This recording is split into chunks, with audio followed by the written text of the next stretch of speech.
myths of ancient Greece, there echoes the tale of a serpent-haired maiden. Her hair was no longer strands of silk, but writhing, living serpents, venomous and vile. Each one hissed softly, as if whispering her curse into the winds of fate. A dreadful curse had been laid upon her eyes. To meet her gaze, even for a breath, was to be turned to stone, frozen in the final moment of terror. Humans fear her. Even the gods themselves dared not draw near without caution. She and her two sisters, marooned at the end of the world, on a desert island where darkness meets the sea. Her name was Medusa. In the legends passed down through time, she is a monster, a beast, an evil that must be beheaded.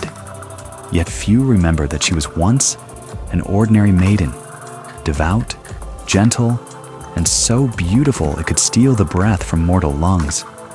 Until one fateful day, her life was torn asunder within the sacred walls of a temple. It was not her sin. Yet it was she who bore the punishment. And so, the true beginning of this tale is not a birth, nor a battle, but a question. Why was it she who became the monster, when it was a man who committed the crime? In a world where gods and monsters coexisted, Medusa's birth was destined to be unlike any other. Her father, Perseus, was the king of the 100 monsters in the ocean's abyss, holding dominion over the tides and the secrets of fear. Her mother, Ceto, was the queen of sea monsters, her voice so powerful that even the storms would tremble at its sound. Her eldest sister, Stheno, and her second sister, Euryale, they were born immortal, fierce with a bloodlust that knew no end. But Medusa, she was the only anomaly among the three. She possessed no divinity, nor the gift of eternal life, only the fragile flesh of a mortal, like a candle flickering in the wind. But fate, in its cruelty, bestowed upon her a beauty that dazzled the mortal world. Her face was as soft as the dawn and as radiant as the stars themselves. Her hair cascaded like a waterfall, shimmering with a luster beyond mortal reach. Even the gentle breeze within the temple seemed to dance for her. Medusa's beauty was a dangerous gift, one that marked her to be chosen as a priestess of Athena's temple, to serve the goddess of wisdom and war. In Athena's temple, the sacred fire burns day and night, reflecting Medusa's pious shadow. As a priestess of the goddess, Medusa is charged with the supreme vow of lifelong chastity, serving Athena, the virgin goddess of wisdom and purity, without distraction. Her world is a solemn silence, with only whispered prayers and the fresh scent of olive branches. She believed that the shelter of the goddess would always envelop her, as long as her heart was reverent. Medusa thought that if her heart was pure as water, it would be enough to withstand the dark currents of fate. But she didn't know that in the chess game of the gods, the mortal beauty is often the beginning of tragedy. Her moonlit beauty ignited the awe of mortals and stirred the gods upon Mount Olympus. Poseidon, the god of the raging seas, set his gaze upon her. His gaze was like the surging tide, fierce, unrelenting, and devoid of mercy. Only heat, greed, and an irresistible desire burned within. Medusa's innocence, in his eyes, was nothing more than a game of conquest. When the desires of gods and mortals entwine, can a mortal maiden escape the fate of being crushed beneath their will? One day, as she did every day, Medusa stood devoutly before the sacred fire of the temple, her hands gently cradling the olive branch offered to Athena. Her eyes were full of deep reverence for God. It was on this night that darkness swallowed the holy light of the temple. Her cries were drowned out by the sound of the waves, and Poseidon, with the brute force of a god, defiled her chastity. She struggles and cries, but how can mortal flesh and blood stand against the will of God? When all was silent, she dragged her broken body and prostrated herself before the idol of Athena.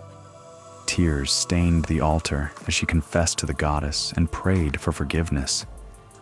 It wasn't her sin, but it stung her soul.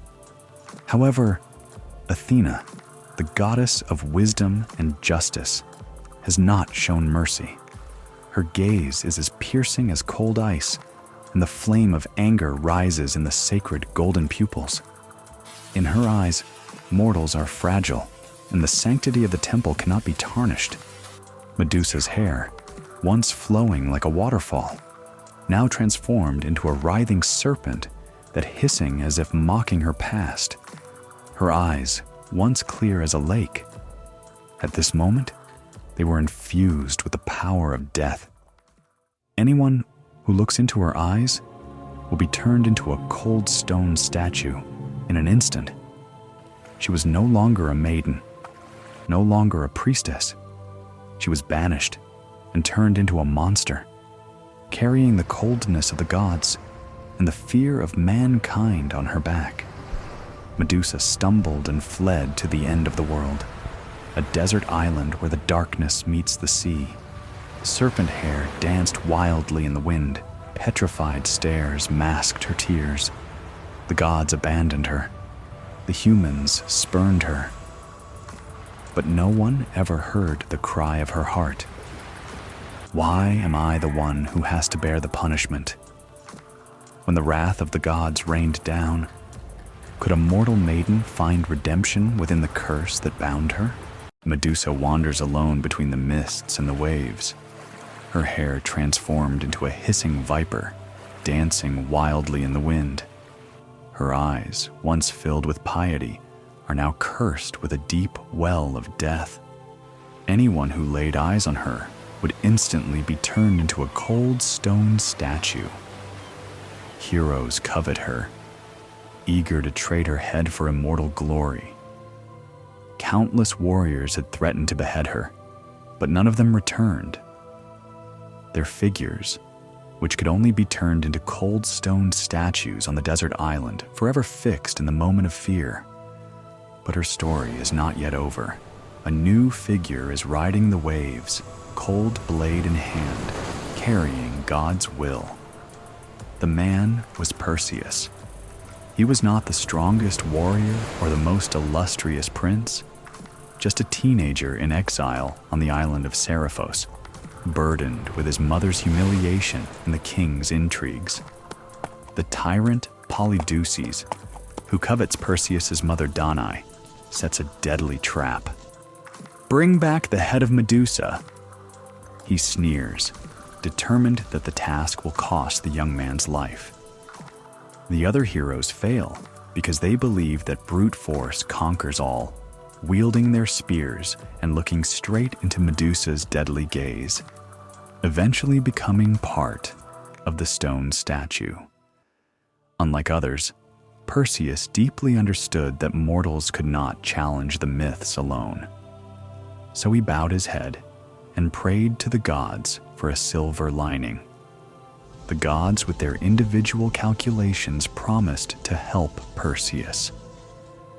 Athena handed him a bronze shield smooth as a mirror, strong enough to reflect that death glare. Hermes, the crafty messenger, tossed him a pair of flying shoes to skim like the wind over the bites of the vipers. Hades, the lord of the underworld, gave him an invisibility hat to disguise himself as a ghost and infiltrate the monster's lair. These artifacts, which ignited Perseus's hopes, silently proclaimed that Medusa's fate had long been pronounced by Mount Olympus. Perseus traveled to the deserted island on his flying shoes across the raging waves. The invisibility cap hides his figure, The flying shoes keep him suspended in midair, and the shield allows him to catch Medusa in the darkness. He resolutely raised his sharp blade and slashed at Medusa decisively.